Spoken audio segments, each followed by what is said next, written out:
I think the thing is people are born, that's a human thing. It's a societal thing Yeah. for hundreds, if not thousands and thousands of years. Humans do this by default. This is what you do by default. When you're 9 years old and you go outside and I don't know, you get bit by a little rodent and you come in. Notice how kids tell that story. I was outside playing and we were just climbing trees, I promise. And I climbed the tree, I slid down, and I mean, this thing was big as a giraffe and it just bit me. And I can't believe I survived. And they start crying mid sentence because now they're flushed with emotion Sure. because they're reliving the experience. But in professional setting, we're told not to do that. We're told you're not a person. You are a Linux system administrator level 3.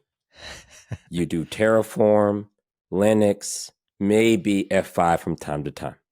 That's it. Those are the 3 bullet points. And when you come into work, we want all interaction with other humans to be via Jira tickets. You get a ticket assigned to you. You respond to the ticket within this time frame. That's it. And then every once in a while, every quarter, we'll tell you how good you are. That's it. And so you Mm-hmm. rehearse that, you become that. So when it's time to talk to actual people, you don't know how to do it. Mm. Your manager relationship is my boss. My boss told me to do it. I don't look back. I do what they tell me because I need this job. So you have no practice at actually being a human being. It goes away at some point. Yeah. So what I end up doing, luckily for me, when I found the courage to let the slides go, when I found the courage to let the speaker notes go, and I'm just talking to you, just like you talk to your family right now and every day. I'm talking to people. So people sitting like, whoa, what is he doing? He's not doing the stuff that we've been taught to do. He's speaking his mind.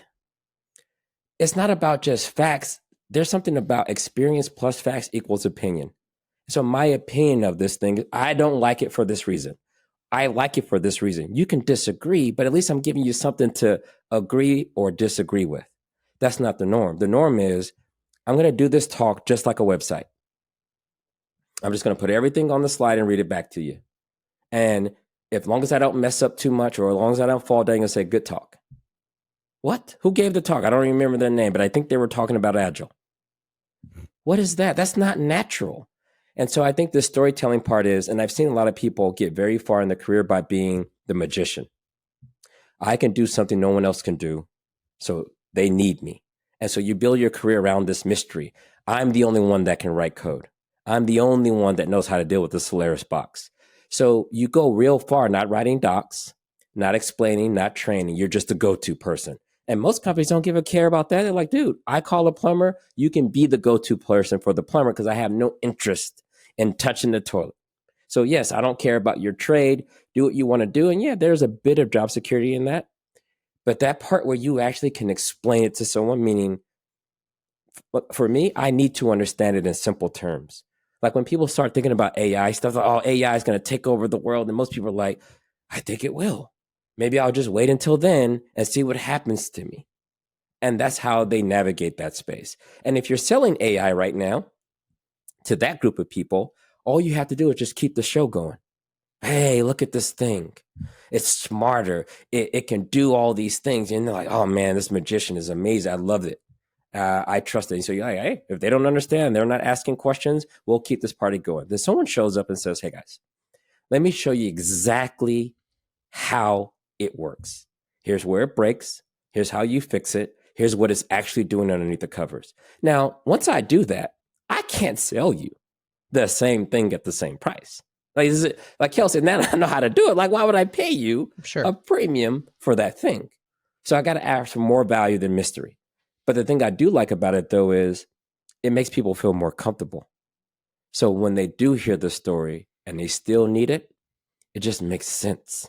It's like, you know what? Now that I understand it, maybe I could even do it myself. I don't want to. This makes sense to me. And I Mm-hmm. think a lot of our customers, if you're out here and you're in business, I'd rather have a customer that understands the value that I'm giving them than to be afraid of what happens if they didn't buy it. Because once someone comes in and finds out, the gig is over. Like once people pull back that curtain and find out that there's not much there. Like I remember some people thought you could only use Oracle in business. Then someone pulls back that veil and says, you know what? Postgres can do what you need. Now what? And so that's been my thing. And I just love being able to explain it. And the reason why, and this last thing I'll say here is when I'm learning anything complex, you know that wow moment you get when you understand it yourself? I just replay that back. I like the way that feels. And so I go back and I do the same thing. I pace myself in a way it's like, I'm not just going to give you the answer because that would just be too boring. And that's what websites do. What I like to do is like, hey, you know, this thing you're trying to do, here's what it looks like. And you know how when it breaks like this and then we're all stuck? Let me show y'all something. And I show it to them and then I reverse engineer it so they can see how it works too. And then everyone feels good, just like I did when I learned how to do it for the first time. That's a good formula. I like that one. So you have complete freedom now to learn, to explore.